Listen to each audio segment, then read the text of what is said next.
We now know that ADHD actually exists across the lifespan. The problem is that it appears differently at different times. So that in childhood, we'll see a child being labeled as a daydreamer or not living up to their potential. They'll be clowning around and having trouble with peers. But by the time that child reaches adolescence, we'll find more inconsistency in the grades. We'll find not just homework struggles, but battles with homework. This is probably because they've never really done it well in the first place and have been primarily dependent upon your help to get it done. In later adolescence, we see traffic tickets and car accidents. Why? Well, I want to remind you for a moment of that attentional threshold issue. And think about an ADHD child driving down a relatively boring highway. In other words, what they're looking out at is below their attentional threshold.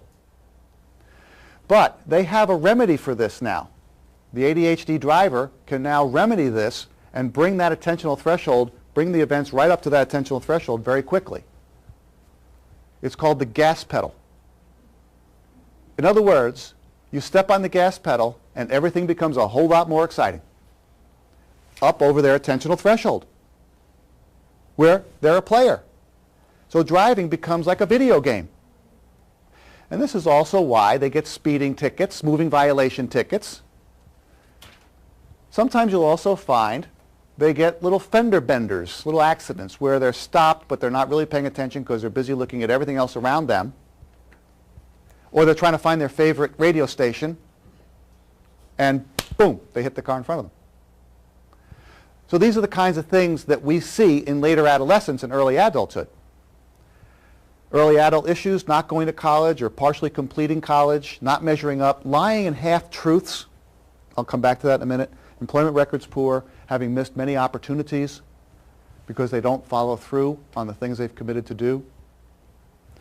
But lying in half-truths are something that gets them into trouble quite a lot. Why? Is it because they're bad people? Is it because they are genetically programmed to lie? No.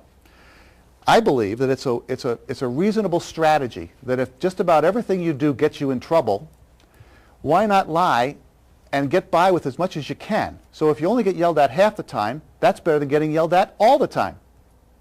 I think it's pretty clever. But this is the kind of thing that gets them in trouble because it catches up to them.